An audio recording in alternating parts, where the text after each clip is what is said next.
أجمعين وعلى كل من تبعهم بإحسان إلى يوم الدين. أما بعد، حضور سرورت عالم صلی اللہ علیہ وسلم کی ایک دعا ہے جو آپ سے منقول ہے، اس کا بیان پچھلی مرتبہ شروع کیا تھا کہ آپ نے فرمایا اللہم انی اسألک صحة فی ایمان و ایمانا فی حسن خلق و نجاحا تتبعه فلاحا و رحمتا منک وعافیہ و مغفرتا منک ورضوانا، او کما قال صلی اللہ علیہ وسلم. اس میں اللہ تبارک و تعالیٰ سے آپ نے ایک تو صحت مانگی ایمان کے ساتھ، یعنی صحت جو کہ لفظ ہے بڑا عام ہے، اس میں جسمانی صحت بھی داخل ہے، اس میں ذہنی صحت بھی داخل ہے، اس میں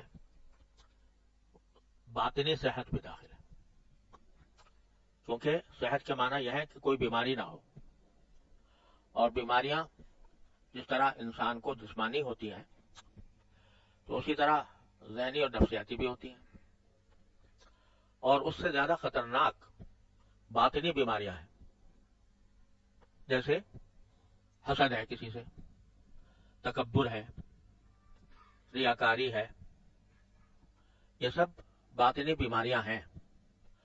اور اللہ بچائے یہ ظاہری جسمانی بیماریوں سے زیادہ خطرناک ہے، کیونکہ ظاہری بیماری کا اثر صرف دنیا کی حد تک محدود رہتا ہے، اور آدمی صاحب ایمان ہو تو وہ بیماری بھی اس کے لیے اجر کا سبب بن جاتی ہے، اس کی وجہ سے انسان کے درجات بلند ہوتے ہیں. تو ظاہری بیماری یعنی جسمانی بیماری وہ اس کا علاج بھی ہو سکتا ہے، اور جب تک علاج نہ ہو اس وقت تک وہ انسان کے لیے آخرت کے اعتبار سے بہت فائدہ مند چیز ہے.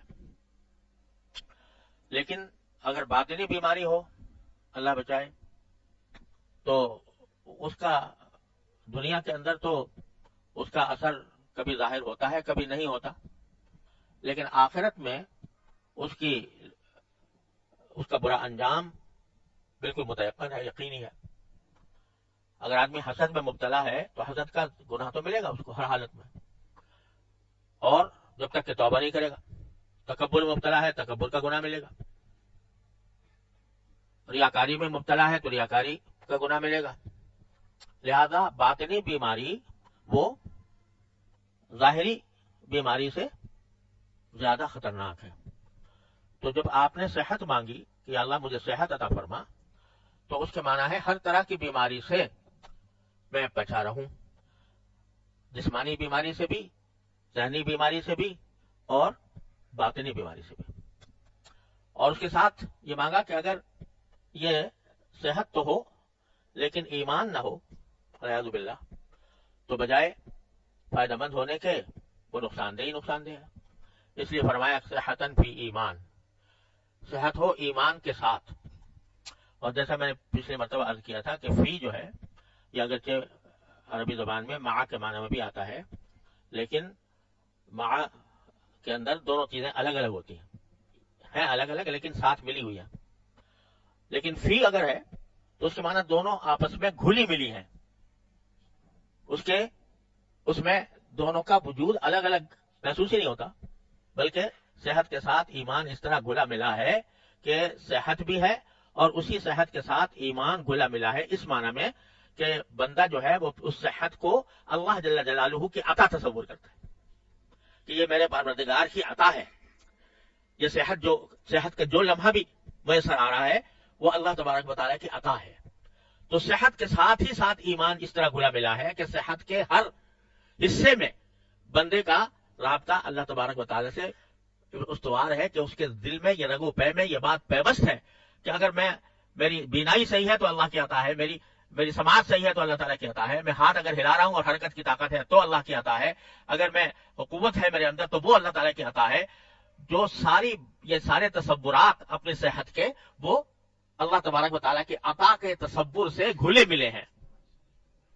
نتیجہ اس کا کیا ہے کہ بندہ ہر وقت شکر گزار ہے، صحت کی ہر نعمت کا شکر گزار ہے کہ یعنی اس کے جس رگو پے میں یہ بات پیوست ہے کہ یہ صحت میرے پروردگار کی عطا ہے، لہذا یہ میں اس کا شکر ادا کرتا ہوں۔ صرف اگر آدمی یہ بھی کہے کہ یا اللہ یہ آپ کی نعمت ہے، یہ بھی شکر ہے، یا اللہ یہ آپ کی عطا ہے، یہ بھی شکر ہے۔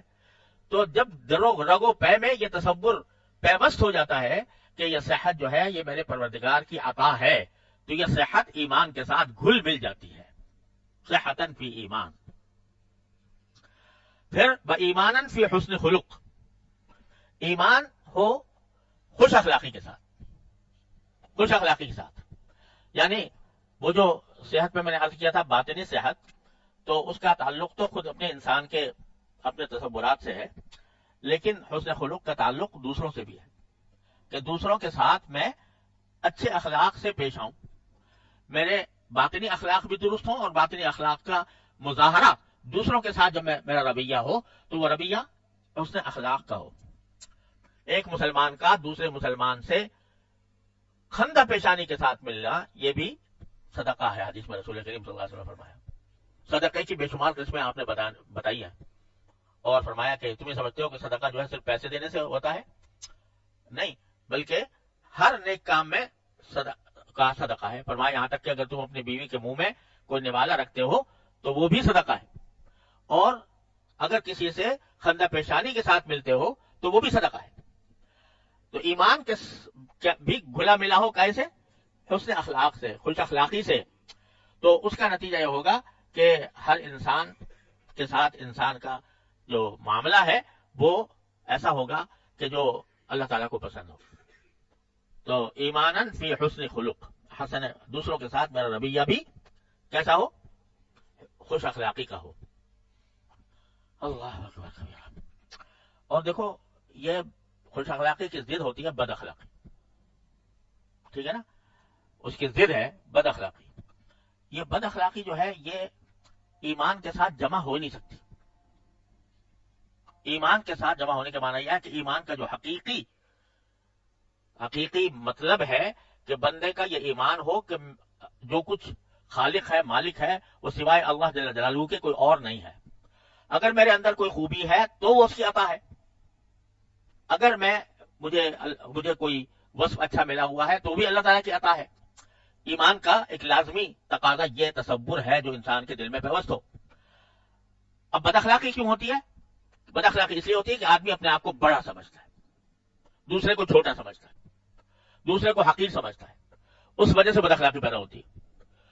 جب ہم کسی کو ڈانٹتے ہیں تو یا برا بھلا کہتے ہیں تو وہ اس وقت میں ہمارے دل میں ایک تکبر کا عنصر موجود ہوتا ہے، یہ کیا ہے میرے سامنے، یہ غلطی کر رہا ہے تو اس لیے اس کو ڈانٹوں۔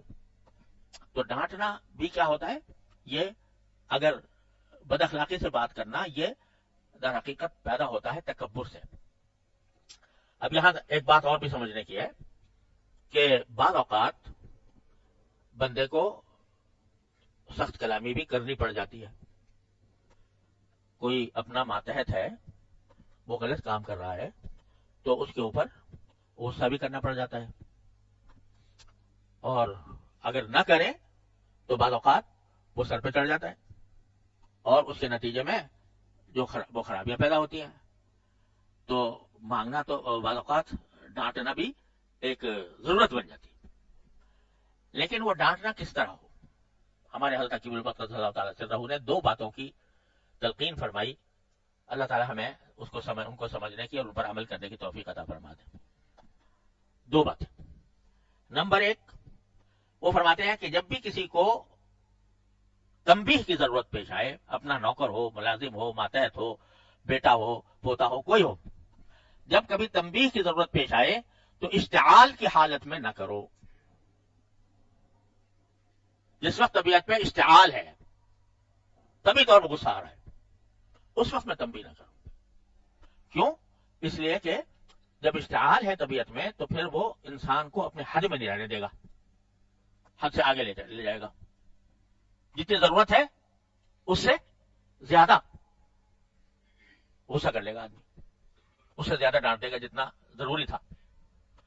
تو اگر فرض کرو کسی بات پر اشتعال پیدا ہوا تو اس فوراً اشتعال کے اوپر عمل نہ کرو غصے کا، بلکہ اس وقت جو قرآن کریم نے فرمایا اما ينزغنك من الشیطان نزغ فاستعذ باللہ، یہ جو غصہ آتا ہے نا، زور کا غصہ جس کو اشتعال جس کو میں کہہ رہا ہوں، زور کا غصہ آ گیا، تو اس میں یہ شیطان کا کچوکا ہوتا ہے. تو قرآن فرماتا ہے کہ جب تمہیں شیطان کوئی کچوکا لگائے تو فوراً اللہ کی پناہ مانگ لو. یعنی جب وہ اشتعال کی کیفیت ہے تو اس وقت میں یہ کام نہیں ہے کہ تم دوسرے پر اشتعال کا اظہار کرو، اس وقت نہیں، اس وقت تو اللہ کی پناہ مانگ لو، اعوذ باللہ من الشیطان الرجیم پڑھ لو کہ اللہ یہ شیطان مجھے کچوکے لگا رہے. ہے ذرا مشکل کام لیکن حق ہے، اور اس کی عادت ڈالنا ضروری ہے، اس کی مشق کرنا ضروری ہے کہ جب اشتعال کی حالت پیدا ہو تو اس وقت میں کسی کو نہ ڈانٹو، اس وقت میں پی جاؤ. والکاظمین الغیظ والعافین عن الناس، غیظ کو پی جانے والے. اور حدیث میں رسول کریم صلی اللہ علیہ وسلم نے ارشاد فرمایا کہ بندہ جتنے گھونٹ لیتا ہے اپنے منہ میں، ان میں سب سے زیادہ جو محبوب گھونٹ ہے اللہ تعالیٰ کو وہ غصے کا گھونٹ ہے. سب سے زیادہ محبوب گھونٹ کا ہے غصے کا. کہ غصہ آیا، اشتعال پیدا ہو گیا. اشتعال کی خاصیت یہ ہے کہ ایک دم سے بندہ جو ہے وہ اٹھ کھڑا ہوتا ہے اور مارنے مرنے کو تیار ہو جاتا ہے. اس وقت میں اپنا گھونٹ پی لینا، یہ حضرت سرکار دو عالم صلی اللہ علیہ وسلم فرماتے ہیں سب سے زیادہ محبوب اللہ تعالیٰ کو یہ گھونٹ ہے جو غصے کا انسان پی جائے. تو حضرت فرماتے ہیں کہ اشتعال کی حالت میں کسی کو تنبیہ بھی نہ کرو، اس وقت پی جاؤ، وقت گزار دو. جب ذرا طبیعت اعتدال پر آ جائے، اعتدال پر آ جائے، یعنی وہ اتنا زور کا جو غصہ آ رہا تھا وہ کچھ ٹھنڈا پڑ جائے، اس کے بعد بلا کر اس پہ چاہے مصنوعی غصہ کرنا پڑے، مصنوعی غصہ کر لو، چاہے مصنوعی غصہ کرنا پڑے وہ کر لو. اور اس کو جب آدمی اعتدال کی حالت میں ہے تو پھر وہ غصہ کرے گا تو اتنا ہی کرے گا جتنا ضروری ہے، اس سے آگے نہیں بڑھے گا. یہ ہے ذرا مشکل کام، کیونکہ غصہ ایک دم سے آتا ہے، ایک دم سے آ جاتا ہے. اب اگر تم نے فوراً اس کے تقاضے پر عمل کر لیا تو اس کے معنی یہ کہ تم نے ہتھیار ڈال دیے شیطان کے آگے. لہذا اس وقت پی جاؤ، کتنا ہی مشکل معلوم ہو. اس کے طریقے بھی بتائے کہ کھڑے ہو تو بیٹھ جاؤ، بیٹھے ہو تو لیٹ جاؤ، جگہ کوئی تبدیل کر لو. غصے کا معاملہ کیا ہوتا ہے؟ جب غصہ آتا آدمی بیٹھا ہوتا ہے کھڑا ہو جاتا ہے اس سے کھڑا ہو جائے گا. تو ہمیں تلقین یہ فرمائی گئی کہ نہیں، کھڑے ہو تو بیٹھ جاؤ، اور بیٹھے ہو تو کہیں ادھر ادھر ہو جاؤ، اس جگہ کو چھوڑ دو، ٹھنڈا پانی پی لو، اللہ کی پناہ مانگ لو، اعوذ باللہ من الشیطان الرجیم کر لو. اس وقت کو گزار دو کسی طرح. یہ جو ہے نا، یہ جو یوں ہی نہیں کہہ دیا رسول کریم صلی اللہ علیہ وسلم کہ سب سے زیادہ محبوب گھونٹ اللہ تعالیٰ کو غصے کا گھونٹ ہے، تو یہ یوں ہی نہیں کہہ دیا، بلکہ اس لیے کہ اس میں انسان کو اپنی طبیعت پر جبر کرنا پڑتا ہے. اور یہ میں بار بار عرض کرتا ہوں، اللہ تعالیٰ ہمیں توفیق عطا فرمائے کہ اپنے اوپر زبردستی کیے بغیر اصلاح نہیں ہوتی. اصلاح کا راستہ یہ ہے کہ اپنے اوپر آدمی زبردستی کرے، جبر کرے. یوں دل چاہ رہا ہے میں اپنے آپ کو اس سے کسی طریقے سے بچا لوں. تو ایک بات تو یہ ارشاد فرمائی ہمارے حضرت والا نے، حضرت تھانوی رضی اللہ تعالی عنہ نے، کہ جب کبھی غصہ آئے تنبیہ ہو کر نہ ہو، ضرورت ہو تنبیہ کرنے کی، کسی چھوٹے کو، کسی ملازم کو، کسی بیٹے کو، کسی ماتحت کو، تو اشتعال کی حالت میں نہ کرو. اس وقت کو گزار دو کسی طرح. پھر کس وقت اس کو بلا کے، اور پھر چاہے مصنوعی غصہ کرنا پڑے مصنوعی غصہ کر لو. اس کو جتنی ضرورت ہے تنبیہ کی، اتنی تنبیہ کی ضرورت اس کی پوری کر دو، مگر وہ حالت اشتعال میں نہ ہو، حالت اعتدال میں ہو. ایک بات. اور دوسری بات بھی بڑی عجیب ہے. حضرت والا فرماتے ہیں کہ جب مجھے اپنے کسی ماتحت کو تنبیہ کرنی پڑتی ہے، اس کے لیے تھوڑی آواز بھی تھوڑی بلند ہوتی ہے، اور کوئی مصنوعی اعتدال وہ کے ساتھ آواز بھی بلند کرنی پڑتی ہے، اور اس کو تم ایسا کر رہے ہو، تم یہ کر رہے ہو، تم نے یہ کیا، تم نے ہمارا اعتماد ختم کیا، تم نے ہم سے بڑا بے وفائی کی، وغیرہ وغیرہ. اور اس کو کچھ سزا کی بھی بات کہہ دی کہ میں تمہیں سزا دوں گا، تمہیں معذور کر دوں گا، تمہیں ہٹا دوں گا، تمہیں نکال دوں گا، وغیرہ وغیرہ۔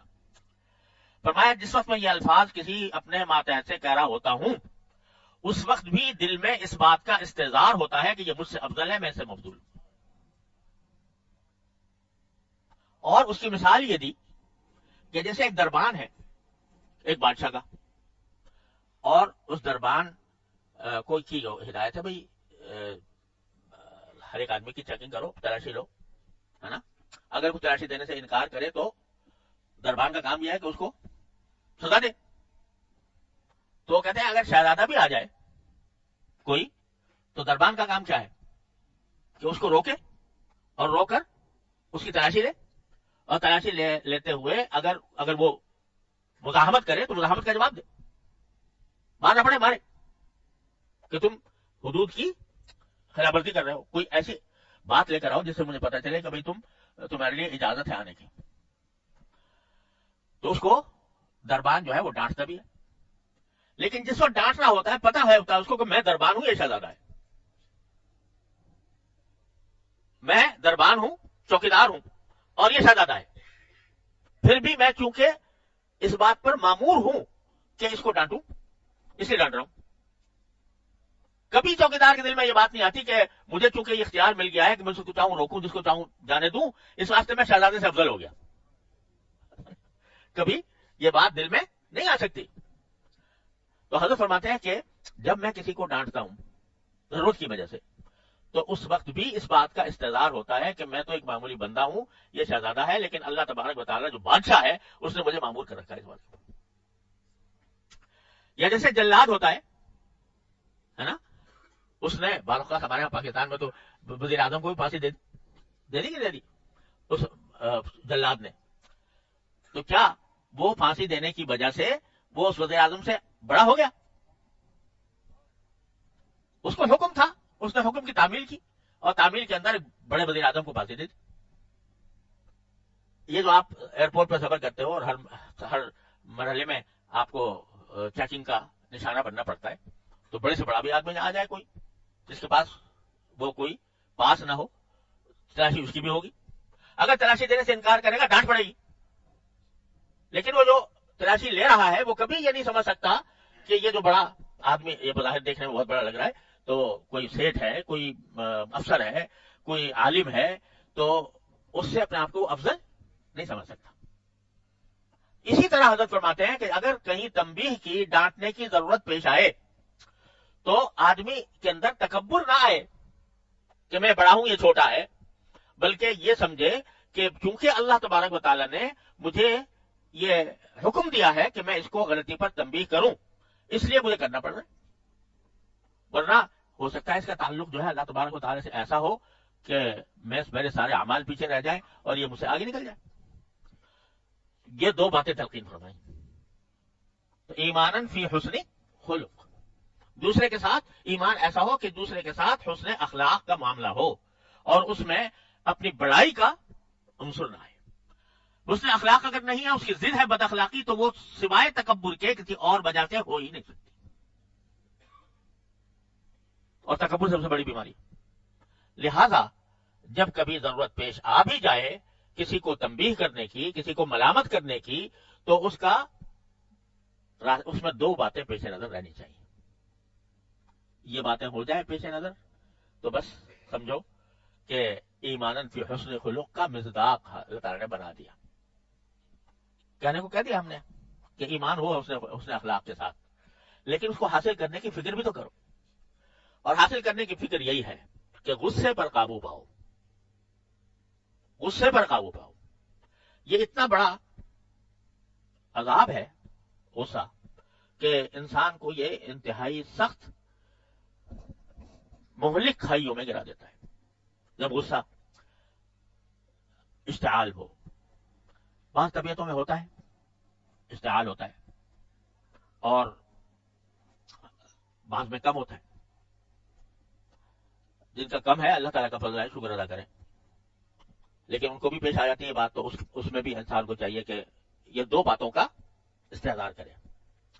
اور بعض لوگوں کو غصہ زیادہ ہوتا ہے، یعنی طبیعت میں ان کو اچانک اشتعال پیدا ہو جاتا ہے، بعد میں نادم بھی ہوتے ہیں، بعد میں جس پر غصہ کیا اسے معافی بھی مانگ لیتے ہیں، لیکن آتا اسی طرح بے تحاشا، وہ حدود کا پابند نہیں رہتا، میں منہ سے کیا بول رہا ہوں اس کا احساس نہیں ہوتا۔ یہ اتنی بڑی بیماری ہے کہ جس کا کوئی ٹھکانہ نہیں ہے، اس کی وجہ سے دنیا میں بھی خرابی، آخرت میں بھی خرابی۔ دنیا میں ایسا آدمی کبھی بھی پسند نہیں کیا جاتا، وہ خواہ کتنا ہی بڑا افسر ہو، بڑا سیٹ ہو، بڑا عالم ہو، علامہ ہو، لیکن اگر وہ اپنے اشتعال پر قابو نہیں پاتا تو لوگوں کے نگاہوں میں اس کی کوئی بقات ہوتی نہیں۔ غصے کی وجہ سے جو چاہے وہ اس سے ڈر جائے، ڈر کے اس کی اطاعت کر لے، وہ الگ بات ہے، لیکن ایک اطاعت وہ ہوتی ہے جو ڈر سے ہوتی ہے، اور ایک اطاعت وہ ہوتی ہے جو محبت سے ہوتی ہے۔ اپنے جتنے دنیا کے اندر جتنے بھی اپنے ماتحت ملازمین ہیں یا نوکر ہیں یا اپنے سے مرتبہ کم مرتبہ ہیں، ان کے ساتھ ان کی اطاعت ضرور چاہیے، لیکن اس میں ڈر کا پہلو کم اور محبت کا پہلو زیادہ ہونا چاہیے۔ تمہاری اطاعت کریں، اچھا صحیح بات ہے، ہم مطلوب ہے یہ کہ وہ اطاعت کرواؤ اپنے، لیکن محبت کے ساتھ کراؤ گے تو حسن خلق ہوگا، اور ہر وقت ان کے اوپر کوڑا لے کے کھڑے رہو گے تو وہ بعض اوقات تمہیں حدود سے باہر نکال دے گا، اشتعال کی طرف لے جائے گا، اور غصے کے نتیجے میں ہلاکت اور بربادی ہوگی۔ تو سرکار دو عالم صلی اللہ علیہ وسلم فرما رہے ہیں ایماناً فی حسن خلق، ایمان ہو لیکن ساتھ ساتھ حسن اخلاق بھی ہو۔ ایمان تو ہو گیا، اور ایمان ہونے کے نتیجے میں دماغ میں گھمنڈ پیدا ہو گیا، میں مومن ہوں یہ کافر ہے، میں اچھا نیک آدمی ہوں اور دوسرا بد ہے، فاسق ہے، فاجر ہے، یہ گھمنڈ دماغ میں پیدا ہو گیا، تو یہ ایمان کا تقاضا نہیں ہے۔ ایمان کے ساتھ حسن خلق چاہیے، یہاں تک کہ جو ہمارے صوفیہ سے ایک جملہ منقول ہے، تو بعض اوقات وہ لوگوں کی سمجھ میں نہیں آتا، لیکن حقیقت اس کی یہی ہے۔ ایک جملہ مشہور ہے کہ آدمی اس وقت تک کامل نہیں ہو سکتا جب تک کہ اپنے آپ کو فرنگی کافر سے بھی بدتر نہ سمجھے۔ یہ لگ رہا ہے فرنگی کافر سے بھی بدتر نہ سمجھے۔ بھائی فرنگ کافر ہے، اس سے کیوں نہ بہتر اب آدمی اپنے آپ کو کیسے بدتر سمجھ لے اس سے، جبکہ اللہ نے ایمان کی دولت دی ہے۔ تو وہ مطلب اس کا یہ ہے کہ یہ سمجھے کہ بھائی میرا اپنا کچھ میرے اوپر بھروسہ نہیں ہے، میرا ایمان جو ہے وہ اللہ تعالیٰ کی بے شک عطا ہے اور مجھے اس کے اوپر شکر ادا کرنا چاہیے، لیکن وہ کہیں ایسا نہ ہو کہ اس میں دوسرے کو حقیر سمجھ کر اور میرے اندر تکبر پیدا ہو جائے، اور دوسرا جو ہے اس کو کسی وقت اللہ اس کو اسلام کے ایمان کی توفیق دے دے اور مجھ سے آگے نکل جائے۔ اس اعتبار سے کبھی بھی اپنے آپ کو خالی نہ رکھنا چاہیے۔ تو ایمان فی حسن خلق کے معنی یہ ہے کہ اللہ مجھے ایمان عطا فرما اور حسن خلق عطا فرما۔ اگر آج کا یعنی ہماری مجلس کا مقصود ہوتا ہے ہم ایک در حقیقت اپنی اصلاح کے لیے جمع ہوتے ہیں، تو بھائی یہ غصے والی جو بات ہے یہ ایک ایسا سبق ہے کہ محض سن لینا کافی نہیں ہے، محض کہہ لینا کافی نہیں ہے، اس کے اوپر عمل کرنے کی ضرورت ہے، اور عمل جو ہے وہ بغیر زبردستی کے نہیں ہوتا۔ جب تک بندہ اپنے آپ پر جبر کرنے کی عادت نہ ڈالے۔ یہ جو خواہشات نفس کا لفظ ہوتا آپ نے سنا ہوگا قرآن کریم میں جگہ جگہ، اتباع ہوا یعنی خواہشات نفس کی پیروی، تو اس میں خواہشات میں دو چیزیں جو ہے نا وہ بہت بنیادی ہیں۔ ان میں سے ایک اللہ بچائے شہوت ہے، اور دوسرا غضب ہے، غصہ۔ یہ خواہشات نفس ہے۔ آپ دیکھ لو جس وقت غصہ آتا ہے تو دل یہ چاہتا ہے کہ بس جتنا کچھ میں دوسرے کے ساتھ برائی کر سکوں کر لوں۔ یہ شہوت ہے، غضب ہے، غضب کی شہوت ہے، غضب کی خواہش ہے، غضب کا غصے کا جذبہ ہے جس کی پیروی کر رہا ہوتا ہے انسان۔ تو انہی دو چیزوں کو رسول کریم صلی اللہ علیہ وسلم نے فرمایا کہ جو آدمی مجھ سے گارنٹی دے دے مجھے کہ اس کا منہ بھی سلامت رہے گا اور اس کی شرمگاہ بھی سلامت رہے گی، تو میں اس کے لیے جنت کی ضمانت لیتا ہوں۔ تو شرمگاہ کی سلامتی تو یہ ہے کہ کسی حرام کام میں انسان مبتلا نہ ہو، نہ ان چیزوں میں مبتلا ہو جو اس حرام کی طرف لے جانے والی ہے، جیسے فحاشی، اللہ بچائے۔ وہ آج کل تو ہمارے ماحول کے اندر ایسی پھیل گئی ہے، رچ بس گئی ہے، اللہ تعالیٰ بس ہماری حفاظت فرمائے۔ بچے کو بچے بچے کے لیے ایک امتحان ہے، ایک آزمائش ہے. بچے بچے کو بیچارے کو پتہ ہی نہیں کہ میں کس بلا میں مبتلا ہو رہا ہوں. اچھے خاصے بڑے پڑھے لکھے نمازی، روزہ رکھنے والے، حج کرنے والے، عمرہ کرنے والے، صف اول میں شریک ہونے والے، وہ بھی اللہ بچائے اس بلا میں گرفتار ہے. اور اس مصیبت نے، موبائل نے جو یہ آفت ڈھائی ہے، اس میں ابتلا کچھ ٹھکانا نہیں ہے، جس کا آدمی کو آپ صورت دیکھ کر جس کو سمجھے کہ سیدھا جنت میں جائے گا، لیکن وہ تنہائی میں کیا کھیل رہا ہوتا ہے، اور تنہائی میں وہ کس طرح اپنی خواہشات نفس کی پیروی میں مبتلا ہوتا ہے، یہ اس کا کوئی تصور بھی نہیں کر سکتا. تو یہ وہ ہے. اور دوسرا غضب ہے، غصہ. اگر ان دو چیزوں کی اصلاح نہ ہوئی تو اس کا معنی یہ کہ بھئی تم نے کوئی قدم بڑھایا ہی نہیں اصلاح کی طرف.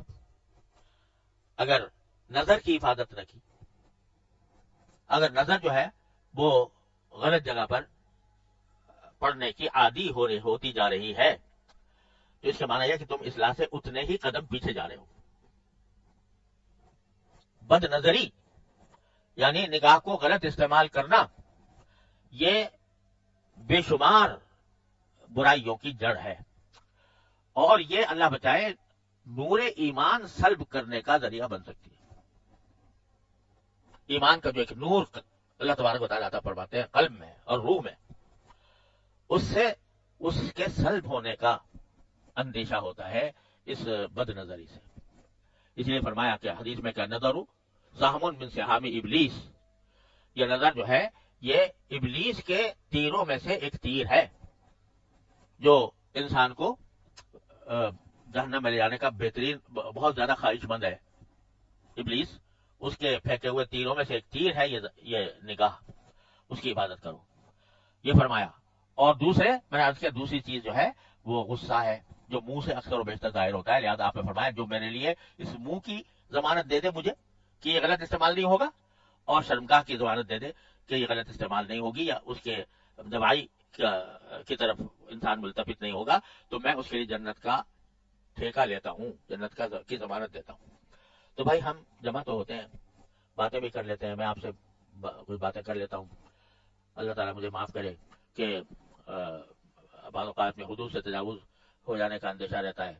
لیکن بات تو اس وقت بنے گی جب ہم اس اجتماع سے یہ فائدہ اٹھائیں کہ اپنے آپ کو ان جو بات سنتے ہیں اس کے حساب سے اپنے اندر تبدیلی لانے کی کوشش کریں، اپنا جائزہ لیتے رہیں، اور جائزہ لے کر دیکھیں کہ آیا ہم یہ آج دو باتیں آ گئی، ایک نفسانی خواہش جو جنسی خواہش ہوتی ہے وہ قابو میں ہے یا نہیں، اور دوسرے غصہ قابو میں ہے یا نہیں.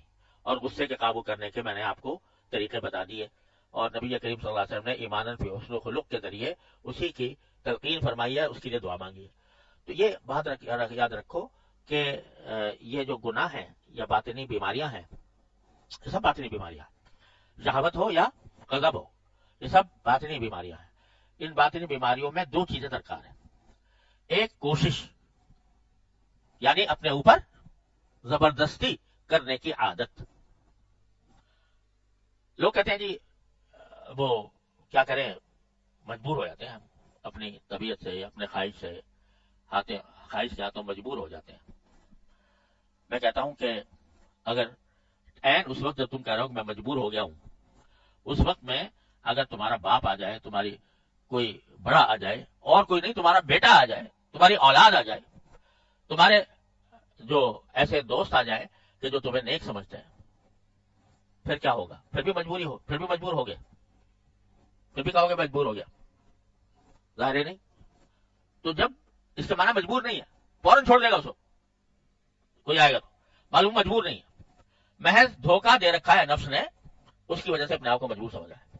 جس طرح اس وقت زبردستی کرتے ہو، اس طرح اب اللہ کے سامنے زبردستی کرو کہ میرے اللہ مجھے دیکھ رہا ہے، تو اس پر زبردستی کرو گے. اپنے آپ پر زبردستی کے بغیر کبھی بھی کوئی کامیابی حاصل نہیں ہوتی.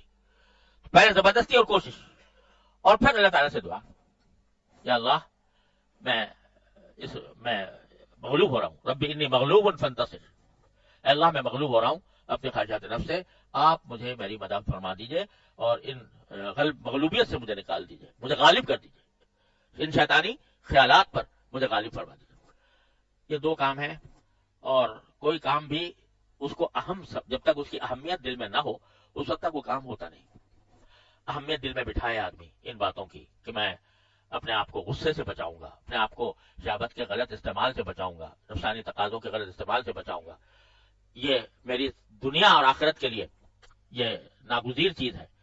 اس کو آدمی یہ سمجھ کر پھر کوشش کرے گا تو پھر اللہ تعالیٰ کی رحمت سے انشاءاللہ نصرت بھی ہوگی. والذین جاہدوا فینا لنہدینہم سبلنا، جو ہمارے لیے مجاہدہ کرتے. مجاہدہ کی کیا معنی؟ مشقت اٹھانا. مشقت کیسے ہوتی ہے؟ جب آدمی اپنے اوپر زبردستی کرتا ہے تو مشقت ہوگی. اس مشقت کے نتیجے میں اللہ تبارک و تعالیٰ وعدہ فرما رہے ہیں انتہائی تاکید کے ساتھ لنہدینہم سبلنا. لام تاکید بانون تاکید ثقیلہ، ہم ضرور بے ضرور ان کو اپنے راستے پر لے آئیں گے، ہاتھ پکڑ کے لے آئیں گے. لیکن مجاہدہ شرط ہے کہ تھوڑی سی کوشش کر لو. اللہ تعالیٰ اپنے رحمت سے اپنے فضل و کرم سے ہمیں اس کی توفیق عطا فرما دے کہ ہم اپنے اوپر زبردستی کرنے کی عادت ڈالیں. حضرت فاروق اعظم رضی اللہ عنہ کو دیکھو کہ ان کا غصہ ساری دنیا میں مشہور تھا، اور جب اللہ نے ایمان کی توفیق عطا فرمائی تو ایسے ہو گئے جیسے کہ یعنی پھر بھی برمحل غصہ کرتے تھے. امیر المومنین بن گئے تھے، آدھے سے زیادہ دنیا پر حکومت تھی، تو لوگوں کو تنبیہ بھی کرتے تھے، کوڑا بھی رکھتے تھے ہاتھ میں. تو جب کبھی وہ بہت ہوتا تو وہ چھوٹا بھی استعمال ہوتا تھا. لیکن خطبہ دے رہے کہہ رہے ہیں بھائی یہ لوگ جو ہیں آج کل مہر بہت زیادہ لگانے لگے ہیں، مہر بہت زیادہ مقرر کرنے لگے ہیں، یہ بالکل غلط بات ہے، اور اتنا مہر نہیں مقرر کرنا چاہیے، اتنا بہت زیادہ وغیرہ وغیرہ. اس پر بات فرما رہے تھے. ایک عورت نے کہہ دیا کہ آپ کو تو قرآن کا پتہ نہیں ہے. قرآن تو یہ کہتا ہے کہ اگر تم نے کسی کو قنطار دیا ہو، قنطار کے معنی ڈھیر سارا مہر دیا ہو، تو کبھی اس کو واپس نہ مانگو. تو کیا کہتے ہیں ایک یہ بڑھیا بھی، ایک بوڑھی عورت بھی خطاب کے بیٹے سے زیادہ فقیہ ہے. تو اس فوراً تسلیم کر کے اس کو کر دیا. اب جو آدمی قرآن و حدیث کا اتنا بڑا عالم ہو، اس کو ایک عورت کھڑے ہو کر کہہ دیتی ہے، کوئی غصہ نہیں آتا، لیکن فوراً رک جاتے ہیں. تو غرض جب قابو پاری سے ہوا نا، اتنے بڑے غصہ والے، اتنے بڑے بہادر اور قوی انسان، لیکن سرکار دو عالم صلی اللہ علیہ وسلم کی صحبت نے وہ سارا غصہ ٹھنڈا کر دیا اور اس کو اعتدال میں لے آئے. بس دین کے لیے غصہ ہوتا تھا جہاں ہوتا تھا، اور وہ حدود میں ہوتا تھا، حد سے باہر نہیں ہوتا تھا. تو اسی طرح تو یہ ایسا نہیں ہے کہ کوئی ناممکن چیز ہو. اللہ تبارک و تعالیٰ اپنے فضل و کرم سے ہم سب کو اس کی توفیق عطا فرمائے. وصلی اللہ تعالیٰ علی خیر خلقہ سیدنا مولانا محمد وعلی آلہ وصحبہ اجمعین.